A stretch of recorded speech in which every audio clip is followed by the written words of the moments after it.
Hey everybody, I'm James Gunn. I'm the co-CEO of DC Studios. So as many of you know, DC has been disconnected in film and television for a long time. And it's one of, our jobs, mine and Peter's, is to come in and make sure the DCEU is connected in film, television, gaming, and animation. That the characters are consistent, played by the same actors, and it works within one story. And if something is outside of that, like Matt Reeves' Batman or Todd Phillips' Joker or Teen Titans Go, that it is clearly labeled as DC Elseworlds, outside of the mainstream DCU continuity. Now, Peter and I have gotten pretty lucky in terms of the 4 projects that are coming out over the next year. First, we have Shazam! Fury of the Gods. Shazam has always been off kind of in his own part of the DCU, so he connects very well. That moves directly into The Flash, a fantastic movie that I really love that resets the entire DC universe. And then to move into Blue Beetle,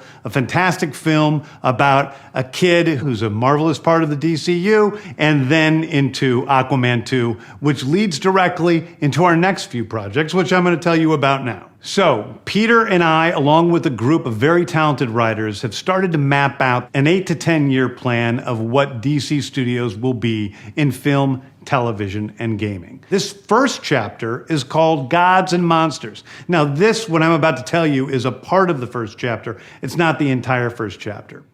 The first project is Creature Commandos. Creature Commandos is an animated series. I've written all the episodes.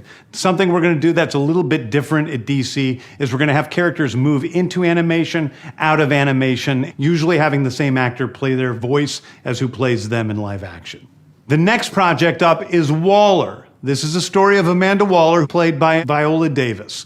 Viola Davis is going to team up with members of Team Peacemaker, and this is a story that's been created by Crystal Henry, who did Watchmen, and Jeremy Carver, who created the Doom Patrol. It is a fantastic story that's out of this world, and I can't wait for people to see it. Okay, next up is the big one, the true beginning of the DCU.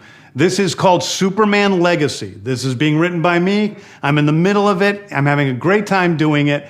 And Superman will be released into theaters July 11th, 2025. Okay, the next thing is a big premiere HBO television series called Lanterns. This is a story of a couple of Green Lanterns, John Stewart and Hal Jordan, and we have a few other Lanterns peppered in there, but this is really a terrestrial-based TV show, which is almost like True Detective, with a couple of Green Lanterns who are space cops watching over Precinct Earth. In it, they discover a terrifying mystery that ties into our larger story of the DCU. Next is a big movie called The Authority. The Authority is a passion project of mine. It's based on the marvelous Wildstorm characters we are now bringing into the DCU and will interact with all of our primary DCU characters. The Authority are a group of superheroes who think the world is broken and they want to fix it by any means necessary. I think it's a very different look at superheroes. We're doing a television series called Paradise Lost.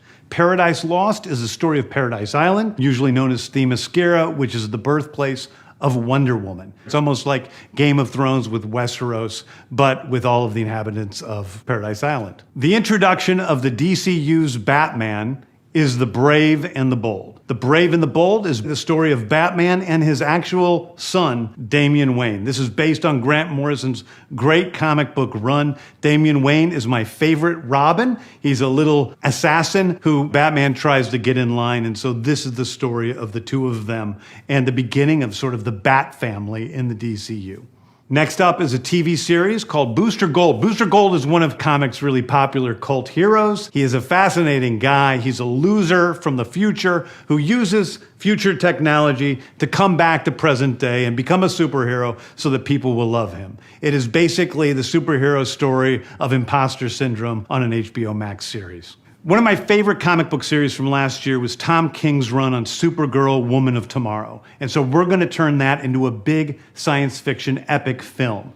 Now, Superman is a guy who was sent to Earth and raised by loving parents, whereas Supergirl in this story, she is a character who was raised on a chunk of Krypton. She watched everybody around her perish in some terrible way, so she's a much more jaded character.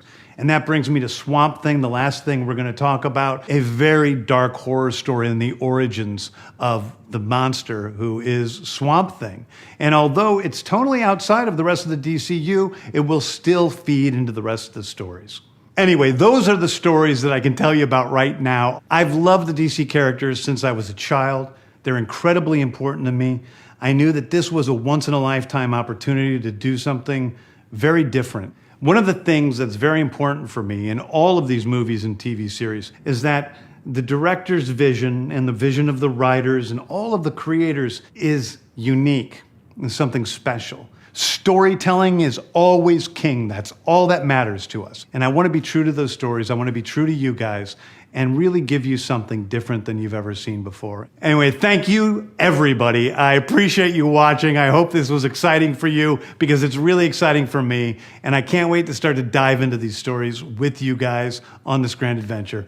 Thank you so much.